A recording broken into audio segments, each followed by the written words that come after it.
Hello everybody, this is Gareth Cahoon Speaks back here with another video. I'd like you to hit the subscribe bar, give me a thumbs up if you like the video, or hit the notification bell to be notified when I post my next post.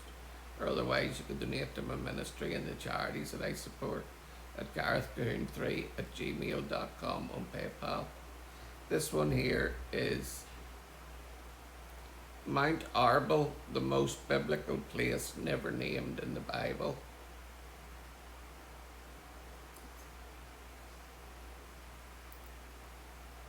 Few places in Israel offer a view quite like Mount Arbel. Standing on its cliffs 400 metres, 1200 feet above the Sea of Galilee, you can see much of the landscape where Yeshua carried out his ministry. Magdala lies directly below Capernaum, is visible to the north. The Golan Heights rise beyond the lake, and on a clear day even Mount Hermon appears on the horizon. Yet despite overlooking so much biblical history, Mount Arbel itself is never mentioned by name in scriptures. It's only one of the most biblical places that's not mentioned in the Bible. It's easy to see why many people think of it as the balcony of the Galilee. Although we call it a mountain, Arbel is really more like a giant stone ramp that rises gently from Tiberias before suddenly ending in one of the most dramatic cliffs in Israel. Right around the town of Magdala, roughly a half hour's drive north of Tiberias. You can drive up to the top from the southern side, barely even noticing you're going up a mountain. But if you want to get there from the northern direction, you need to park your car in the Arab village of Wadi Haman and start climbing. The Israeli Nature and Parks Authority has made it surprisingly accessible, with marked trails, ladders and safety cables where needed. In the Old Testament, that was the land of Naphtali. It became a part of the northern kingdom of Israel after the split, and thus was ruled by King Ahab. The area was, however, always under threat from the Armenian king in Damascus. Armies marched through here often. When the northern kingdom finally fell to the Assyrians in the 8th century, the Bible explicitly tells us they conquered the north first before they went on to Samaria. 2 Kings verse 15 to 29. In the New Testament, the area of Galilee takes center stage in Yeshua's ministry. Since Arbel lies between Magdala and Capernaum, Yeshua and his disciples almost certainly passed beneath its cliffs as they travelled through the Galilee. There was also a small village named Arbel on the plateau above the cliffs. Did Yeshua preach there? Did he ever climb the mountain to pray? We cannot know, but it is certainly possible. The cliffside of the mountaintop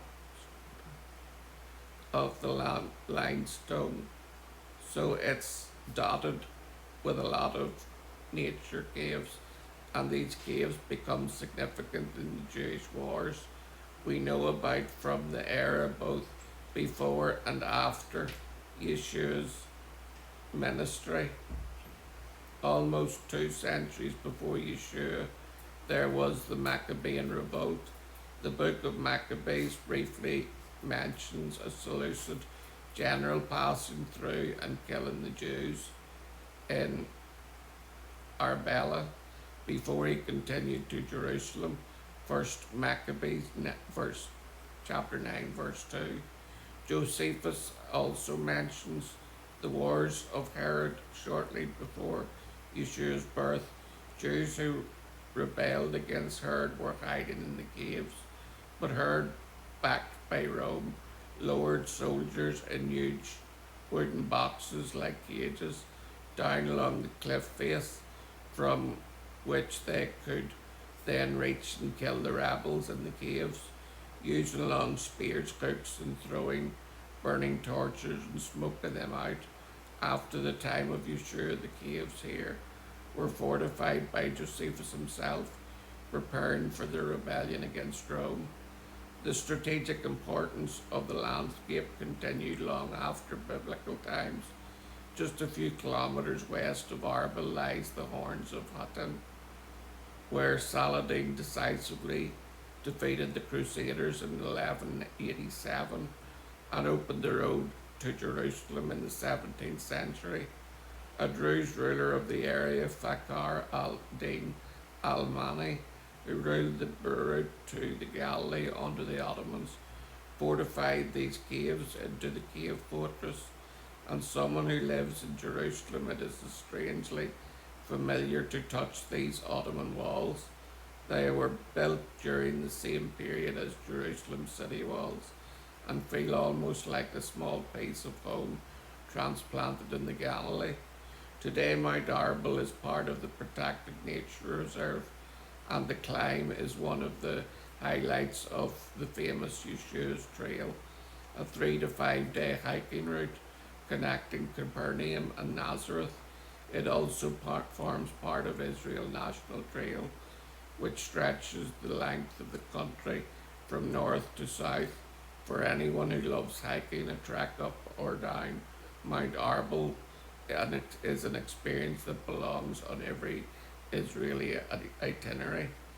If you prefer a circular hike, you can drive to the Mount Arbel Nature Reserve at the top of the mountain from the visitor centre. A black trail follows the side of the cliff, while a more challenging red trail descends along the steeper rock face and includes sections of climbing. About halfway down, the black trail joins the red one, allowing you to descend via the black trail and return to the top on the red trail without retracing your steps. The full loop takes about 2 hours, provided you stop often, take plenty of photos and explore the Ottoman era fortress along the way. Standing in Arbel, it becomes clear why this landscape has drawn armies, pilgrims, prophets, rebels, hikers for thousands of years. Few places in Israel combine breathtaking scenery, biblical geography, dramatic military history, and outstanding hiking in quite the same way. This is a beautiful, beautiful area of Israel. I follow a guy called the Jerusalem Walker, and he went up that mountain, and the views from it are absolutely breathtaking. Wouldn't you love to be able to travel to Israel? I would advise anybody who is able-bodied to put it on your bucket list, because it is one that you will never forget. Shalom, Maranatha, and Hallelujah.